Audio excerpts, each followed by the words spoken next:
Victoria Castellane, 41 years old. Owner of Luminosa, a chain of 12 high-end jewelry boutiques across the East Coast. Net worth somewhere north of 30 million, though she never confirmed the exact number. Lives alone in a penthouse overlooking Central Park. Well, not entirely alone. There's Maxim, her son, 13 years old, at boarding school in Connecticut. Comes home every other weekend and most holidays. I've been watching her for 3 weeks now. Every night, same pattern. She comes home late, 9, 10, sometimes 11. Kicks off her Louboutins by the door. Pours herself a glass of wine, always burgundy, always in a Riedel glass. Sits on her terrace for exactly 20 minutes, checking emails on her phone. Then bed. Silk pillowcase. Eye mask. White noise machine set to ocean waves. And then, around 3 in the morning, she wakes up. Sometimes she goes to the bathroom, takes a sleeping pill she pretends she doesn't need. Sometimes she stands at Maxim's bedroom door, the room that stays perfectly clean because he's never here. Sometimes she goes back to the terrace and smokes cigarettes she buys but claims she quit. But mostly she cries. Not loud. Not dramatic. Just silent tears into that silk pillowcase she bought because some dermatologist told her it prevents wrinkles. As if crying into silk makes it hurt less. As if the expensive fabric can absorb the loneliness better than cotton. Tonight I think it's time we talked. The building's security is excellent, better than Diana's, but I know the service entrance. The doorman thinks I belong to the woman in 8C. I slip past him while he's signing for a late delivery. The elevator to the penthouse requires a key, but the stairs don't. 41 flights. I've walked further. Victoria's door has a smart lock. Pointless. Her bedroom window is open. She always keeps it open, just a crack, even in winter. Says she needs fresh air. What she needs is to feel like she has an escape route from her own life. I slip through. And there she is. On her bed. In a silk nightgown that costs more than most people's monthly rent. Crying into her hands because she thinks no one can see. But I see. Victoria sat on her bed at 2:14 a.m. with her phone face down beside her and mascara she'd forgotten to remove tracking down her face in thin black lines. She'd gotten home 2 hours ago from a dinner with potential investors, 3 men in their 50s who'd spent the evening explaining her own business to her, while their eyes drifted to her neckline. She'd smiled. Nodded. Closed a deal worth $1.2 million by dessert. Came home. Poured the wine. Sat on the terrace. And then she'd made the mistake of opening Instagram. Sophia, her college roommate, had posted photos from her daughter's wedding. The whole family gathered. Sophia's husband of 20 years standing beside her, his hand on her waist, looking at her like she was still the girl he'd married. Their 3 kids. The grandparents. Everyone smiling like they meant it. Victoria had stared at those photos for 40 minutes. Then she'd come to the bedroom, sat on the edge of her bed, and started crying. Not because she wanted Sophia's life, she didn't. But because somewhere along the way, while building her empire and perfecting her image and proving she didn't need anyone, she'd lost the option to choose anything else. That's when she noticed the cat. Gray. Sitting on her dresser, right next to the Cartier jewelry box and the bottle of La Mer face cream. Looking at her with eyes that caught the light from the city outside. How did you? Victoria stopped. Wiped her face. Her voice came out steadier than she felt. How did you get in here? The cat blinked. Didn't move. Victoria stood, walked to the dresser. The cat didn't run. Just sat there, watching her with that unnerving stillness that cats have. The kind that makes you feel like they know something you don't. This is a $40 million building, Victoria said. We have more security than the Federal Reserve. How the hell did you? She looked at the window. Open. Just a crack. Like always. Of course. She should call security. Should have them remove the animal. Instead, she heard herself say, Are you hungry? The cat tilted its head. Still didn't move. Right. Stupid question. You're a cat. You're always hungry. Victoria walked to the kitchen, white marble, Italian appliances, barely used, and opened the refrigerator. Inside, a bottle of Burgundy, Greek yogurt, half a rotisserie chicken from 3 days ago, and a container of blueberries. She pulled out the chicken, put some on a plate, brought it back to the bedroom. The cat had moved, was now on the bed, on her side. The side where no one else slept. Bold, Victoria said. She set the plate on the nightstand. But fine. Eat. Then you need to leave. The cat looked at the chicken. Looked at Victoria. Didn't eat. Oh, come on. Don't be difficult. Victoria sat on the bed. The cat was close enough to touch now. She could see its fur, not just gray, but dozens of shades of gray and silver, like smoke. You broke into my apartment. Least you could do is eat the food I offered. The cat blinked again. That slow, deliberate blink that cat people say means, I love you. But Victoria had always thought looked more like judgment. You're judging me, she said. Laughed. It came out sharp. Great. Even the stray cat thinks I'm pathetic. She leaned back against the headboard. The silk was cool against her skin. The cat settled a few feet away, tail curled around its body, still watching. You want to know what's pathetic? Victoria heard herself saying. I spent 40 minutes looking at my college roommate's Instagram. Crying over photos of a wedding. Me. Victoria Castellane. I've negotiated million-dollar deals. I've built a business from nothing. I've been featured in Forbes, Vogue, The Wall Street Journal. And tonight I'm crying because some woman I haven't spoken to in 10 years has a normal, boring, average life with a husband who looks at her like she matters. The cat's ear twitched. Victoria reached for her phone. Unlocked it. Pulled up the photos again, even though looking at them made her chest hurt. See? She turned the screen toward the cat. That's Sophia. We lived together junior and senior year. She was pre-med, brilliant. Was going to be a surgeon. And then, Victoria's voice got harder. Then she met Brad. Nice guy. Boring but nice. He proposed 6 months after graduation. She said yes. Never went to medical school. Had 3 kids instead. Stayed home. Baked cookies and volunteered at the PTA, and her greatest accomplishment is her daughter's wedding venue. She threw the phone on the bed. And you know what the worst part is? She looks happy. Actually happy. Not Instagram filtered happy. Real happy. The kind of happy I. She stopped. Swallowed. The kind I traded for this. She gestured at the room. The king-size bed with its 1,000 thread-count sheets. The custom closet full of designer clothes. The art on the walls, real art, not prints. The floor-to-ceiling windows with their view of Central Park, worth more per square foot than most people's houses. I chose this, Victoria said quietly. I chose to build Luminosa. Chose to work 80-hour weeks. That's what I used to say. Used to believe. Her voice got quieter. He called me yesterday. From school. Said he's doing well in lacrosse. Made the varsity team. I said that's wonderful, honey. Asked if he needed anything. He said no. We talked for 4 minutes. Then he said he had to go. His friends were waiting. She looked at the cat. 4 minutes. I created a human being. Grew him inside my body. Gave birth to him. Raised him.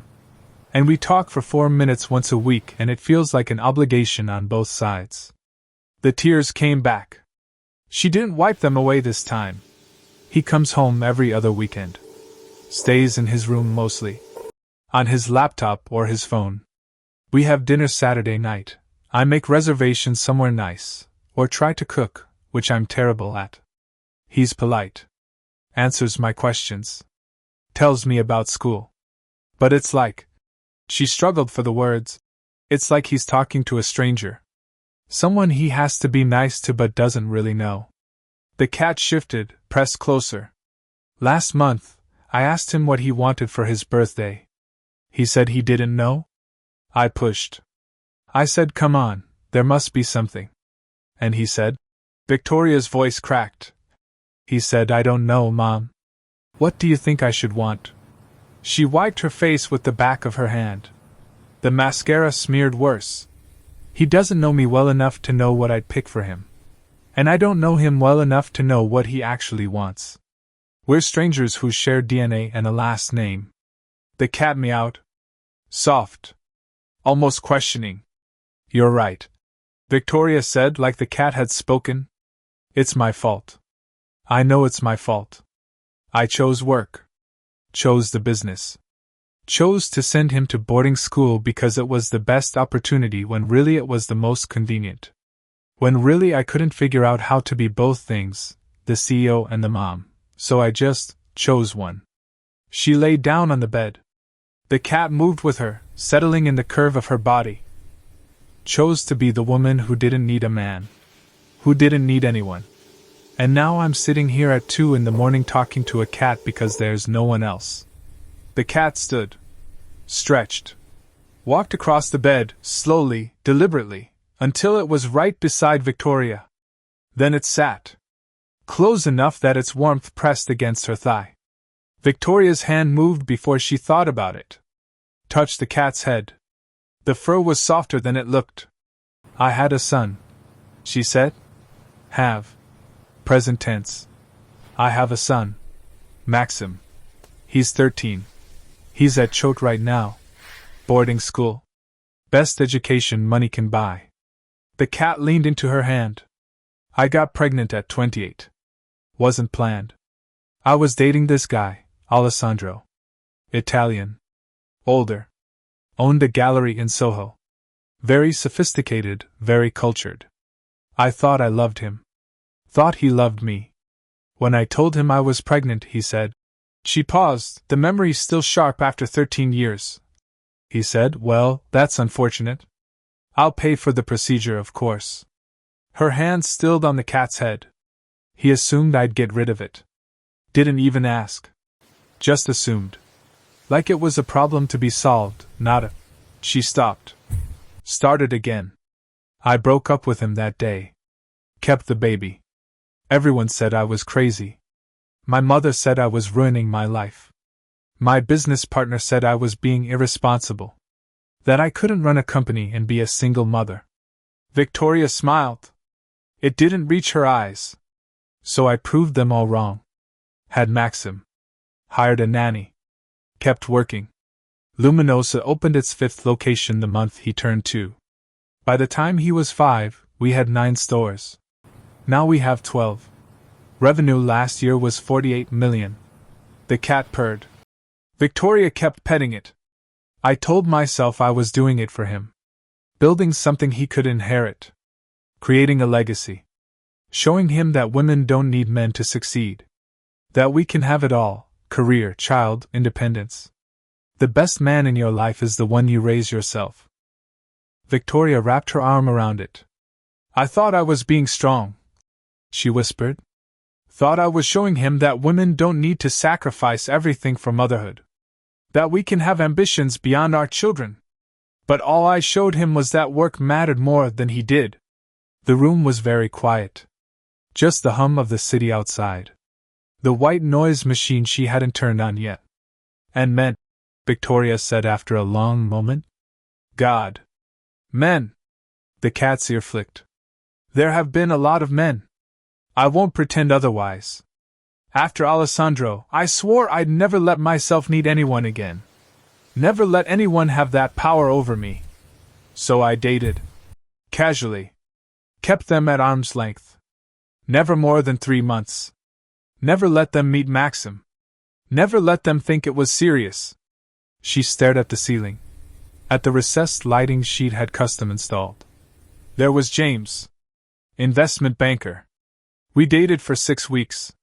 He was smart, successful, good in bed. One night he said he was falling for me. Asked if he could meet my son. I broke up with him the next day. Texted him. Didn't even have the decency to do it in person. The cat purred against her chest. Then Marcus. Not the same Marcus from, actually, maybe it was. There are a lot of Marcuses in New York. Anyway. He was 45. Divorced. 2 kids he saw every other weekend. We'd go to nice restaurants. He'd pay. We'd go back to my place or his. He never stayed the night. I never asked him to. One morning he said, "You know, you'd make someone a really good wife." I laughed. He looked hurt. We stopped seeing each other after that. Victoria's voice got flatter. More distant. Then there was David. 29. Photographer. Very talented. Very attractive. He said I was his muse. Took photos of me, tasteful ones, nothing explicit. Said I was the most beautiful woman he'd ever seen. We were together for 3 months. Then he met someone his own age and I became the crazy older woman he'd had a fling with. She paused. And Thomas. And Richard. And God, I don't even remember all their names. They blur together after a while. The pattern's always the same. They're attracted to the power. The money. The image. Victoria Castellane, the woman who doesn't need anyone. The Ice Queen. The MILF CEO. The cat made a low sound. Not quite a meow. Victoria kept talking. They think they're different. Think they'll be the one to crack my shell or whatever romantic nonsense they tell themselves. But really, they just want to say they slept with me. Want to feel like real men because they were with a powerful woman. And when they realize I'm not going to change, that I'm not secretly lonely and desperate for a husband, they leave. Or I leave. Same result. She turned on her side. The cat adjusted, staying close. Last week, I went to dinner with Robert. He's 53. Owns a hedge fund. Worth more than I am, actually. We've known each other for years. Friendly. He asked me to dinner to discuss a potential investment opportunity. I said yes. Victoria's hand absently stroked the cat's fur. We had dinner. Expensive place. He talked about the market, about his portfolio, about his ex-wife who took him to the cleaners in the divorce. Normal stuff. Then dessert came and he said, "You know, Victoria, I've always admired you." I said thank you. And he said, "But I wonder sometimes if you're happy. You seem so alone." She stopped petting the cat. I said I'm not alone. I have my business. My son. My life. And he said, her voice got harder. He said, "That's not what I mean. You're successful. Attractive. But there's something sad about a woman your age with no husband. No partner. Makes people wonder what's wrong with you." The cat's body tensed under her hand. I left. Walked out. Didn't even finish my coffee. Came home. Poured wine. Sat on the terrace and thought about what he said. Because here's the thing. Victoria's voice dropped to barely a whisper. He's not wrong. People do wonder. I see it in their eyes. At business meetings, at charity events, at Maxim's school functions. They look at me and they see someone who couldn't make it work. Who chose wrong. Who's alone because something's broken inside her. She was crying again. Silently. Tears soaking into the silk pillowcase. And maybe they're right. Maybe I am broken. Because I look at couples, normal couples who fight about dishes and vacation plans and whose turn it is to take out the trash, and I feel nothing. No envy. No desire. Just emptiness. Like that part of me that's supposed to want partnership and compromise and shared life. It's just missing. The cat moved then. Climbed up her body until they were face to face. Pressed its forehead against hers. Victoria let out a sound that was half laugh, half sob. You're very presumptuous for a stray cat. The cat purred. Loud. Insistent. Fine. You want the whole truth? I'll give you the whole truth. Victoria sat up. The cat settled in her lap. I don't know how to be soft. Don't know how to need someone without resenting them for it. Every man I've ever been with has eventually wanted me to be smaller. Quieter. More accommodating. Even the ones who said they loved my strength eventually wanted me to dial it back. Make them feel needed. Make them feel like the man. She picked up her phone again. Scrolled through her contacts. Hundreds of names. Business associates, clients, employees, acquaintances. I could call any of these men right now. Could ask them to come over. Half would say yes. Would be here in 20 minutes, ready to play the part of whatever I needed. Lover, friend, comfort. But in the morning, they'd look at me differently. With expectation. Like I owed them something for witnessing a moment of weakness. She put the phone down. So I don't call. I sit here alone. Cry into my expensive pillowcase. Wake up. Put on my armor, Chanel suit, Louboutin heels, perfect makeup, and go back to being Victoria. The huntress. The woman who needs no one. The cat placed a paw on her hand. I named myself, you know. My birth name was Victoria Maria Rodriguez. Working class family. Father left when I was 6. Mother worked 3 jobs to keep us housed and fed. I changed it to Castellane when I started the business. Sounded more sophisticated. More European. More like someone who belonged in the world I was trying to enter. She looked at the cat.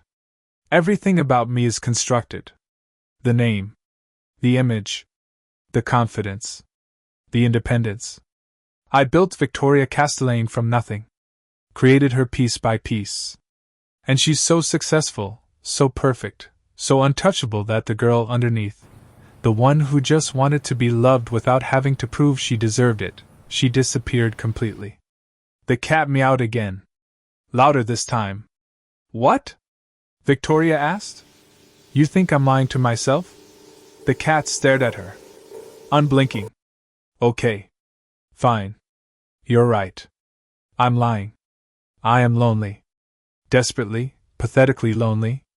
I go to bed every night in this enormous apartment, and the silence is so loud I can't breathe. I wake up at 3 a.m. crying and I don't even know why anymore. Is it Maxim?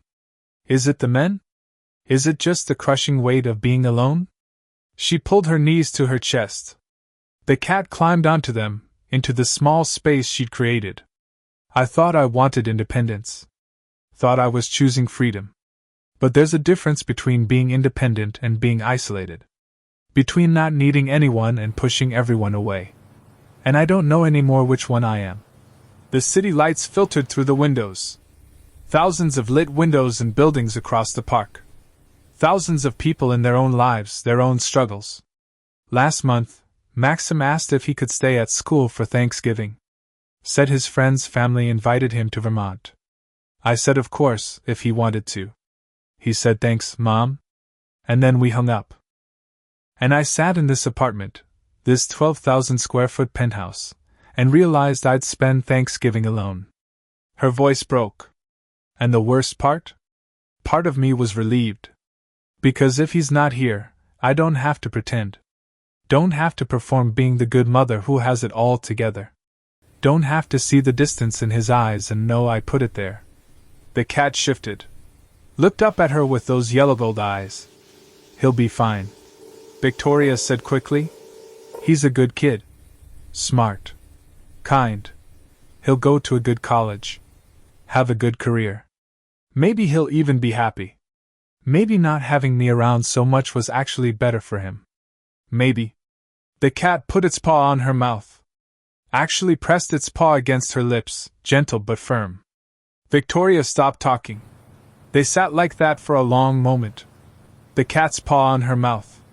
Its eyes locked on hers. Then, slowly, Victoria pulled the paw away. Held it in her hand. I'm a terrible mother, she whispered. That's what I can't say out loud. Can't admit. Victoria Castellane doesn't fail at things. But I failed at this. I failed at the one thing that's supposed to be natural.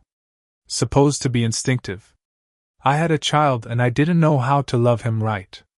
The tears came harder now. The kind of crying that comes from somewhere deep and buried. I see him and I don't know what to say. Don't know how to be around him. So I buy him things. Expensive things. The best school. The best clothes. The best everything. Because if I can't give him a normal mother, at least I can give him opportunities. At least I can give him the tools to build a better life than I had.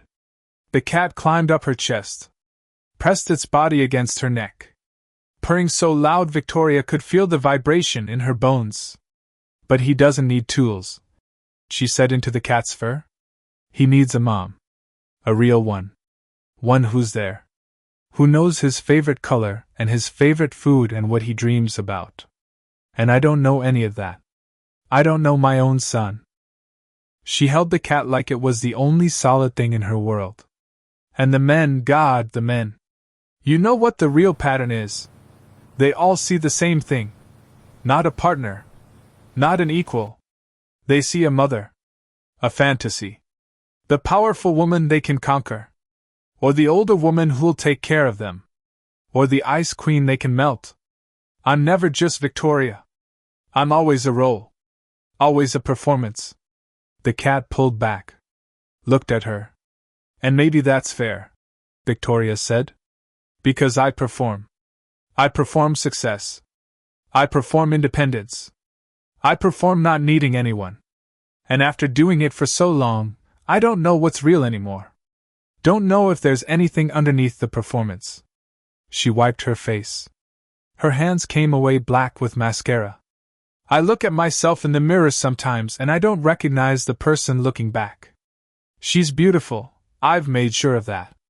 Personal trainer. Dermatologist. The best of everything. But she's empty. Like a mannequin. Perfect on the outside. Nothing inside. The cat placed both paws on her shoulders. Looked directly into her eyes. What do you want from me? Victoria asked. What am I supposed to see? That I'm lonely? I know I'm lonely. That I've made mistakes? I know that too. That I've built a life that looks perfect but feels hollow? I know. I know all of it. But knowing doesn't change anything. The cat didn't move. Just kept staring. Kept purring. And slowly, something shifted in Victoria's chest. Something she'd kept locked down for years. I'm terrified, she whispered. I'm terrified that if I stop performing, if I let down the walls and let someone in, they'll see that there's nothing there. That Victoria Castellane is just smoke and mirrors. That underneath the suits and the jewelry and the empire, I'm still that scared little girl whose father left and whose mother told her love was for people who could afford to be weak. The cat meowed. Not questioning this time. Affirming. But maybe, Victoria's voice caught. Maybe the huntress was never supposed to hunt alone. Maybe I confused strength with isolation. Maybe being the woman who needs no one doesn't make me strong. It just makes me alone. She looked at the cat. Really looked at it. I don't know how to be different. Don't know how to let people in without feeling like I'm losing myself. Don't know how to love without control. Don't know how to be vulnerable without falling apart. The cat slowly blinked. That gesture cat people say means trust. I need to call Maxim, Victoria said suddenly. Tomorrow. Not just our weekly check-in. A real conversation. I need to tell him. She paused, figuring it out as she spoke. I need to tell him I'm sorry. That I made mistakes.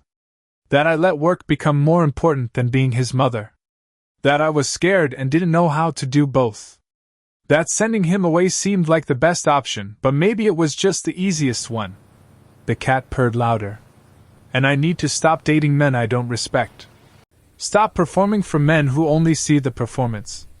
Stop pretending I don't want connection because wanting it feels like weakness. She took a shaky breath. I need to figure out who Victoria actually is. Not the brand. Not the image. The person. The one who's scared and lonely and doesn't have all the answers. The one who made mistakes and keeps making them. The one who's human. The cat jumped down from her lap. Walked to the edge of the bed. Wait, Victoria said. Where are you going? The cat looked back at her. And in that look, Victoria saw something. Not answers. Not solutions. Just acknowledgement. The kind that says, I see you. The real you. Not the huntress. Not the CEO. Just you. Thank you, Victoria whispered. For listening. For not judging. For just being here. The cat jumped to the dresser. Then to the window. Victoria stood. Walked over. The window was open just a crack. The cat squeezed through effortlessly. Be careful out there, Victoria said. Felt foolish saying it, but said it anyway.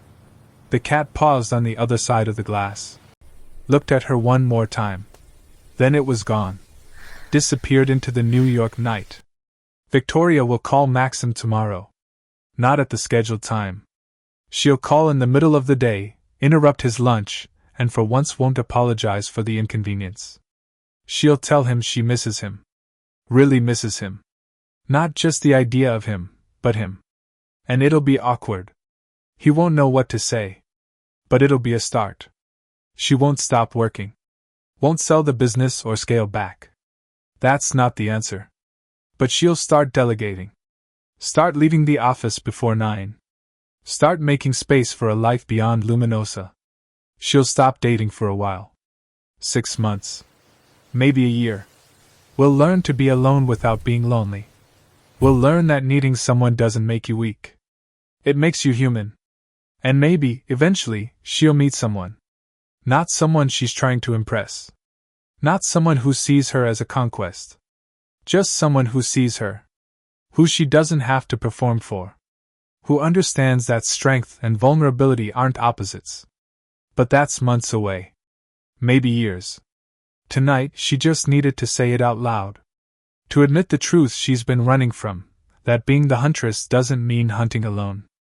That the armor she built to protect herself became a cage. That success without connection is just expensive loneliness. The penthouse below me goes dark. Victoria's turned off the lights. The white noise machine hums. But I'd bet anything she's lying there awake. Thinking. Planning. Trying to control the uncontrollable. But maybe, just maybe, she's also letting herself feel. The fear. The loneliness. The regret. The hope. That's enough. For now. I climb higher. Toward the rooftops. Toward the stars you can barely see through the city lights. There's a woman in Brooklyn I've been meaning to visit. An artist. 67. Hasn't painted in 15 years because her husband said her work was a waste of time. He died last year. She keeps walking past her old studio. Keeps not going in. Some people need permission to start over. Others need permission to admit they're lost. Victoria needed both. Victoria lay in the dark for a long time after the cat left. Not crying anymore. Just thinking. The white noise machine hummed its fake ocean sounds. The silk pillowcase was cool against her face. She reached for her phone. Opened her calendar. Tomorrow was Friday. She had meetings from 8 a.m. to 6 p.m. Dinner with a potential buyer at 7:30. Every minute accounted for. Every moment controlled. She opened a new email. Addressed it to her assistant. Clear my calendar after 3 p.m. tomorrow. Something came up. Will explain Monday. She hit send before she could second guess it. Then she opened her messages. Found Maxim's name. Stared at the keyboard for a full minute. Finally she typed. Hey sweetie. I know we just talked, but wanted to check in. How are you? Really. Not just the lacrosse update. How are you? Miss you. She hit send. Felt her heart race with the small, terrifying vulnerability of it. Then she put the phone down. Closed her eyes. For the first time in years, she didn't dream about the business. Didn't dream about success or failure or what people thought of her. She dreamed about her son. Not the polite stranger who came home every other weekend, but the little boy he'd been. 3 years old. Laughing. Sticky hands. Calling her Mama, in that voice that made the whole world stop. And in the dream, she picked him up. Held him close. Whispered, I'm sorry. I'm so sorry. But I'm here now. I'm here. When she woke up, it was 7:23 a.m. She'd slept through the night. No 3 a.m. crying. No pills. Her phone buzzed. A text from Maxim. I'm good, Mom. Got a B on my history test. You okay? You sound different. Victoria smiled. Typed back. I'm okay. Want to come home this weekend? Just us. No fancy restaurant. We could order pizza. Watch a movie. Talk. 3 dots appeared. Disappeared. Appeared again. Yeah. That sounds good actually. See you Saturday? See you Saturday. Love you. Love you too, Mom. Victoria set down the phone. Looked out the window. The city was waking up. Millions of people starting their days. Their complicated, messy, imperfect lives. She stood. Walked to the bathroom. Looked at herself in the mirror. Mascara streaked. Hair messy. No armor. No performance. Just Victoria. And for the first time in a very long time, that felt like enough.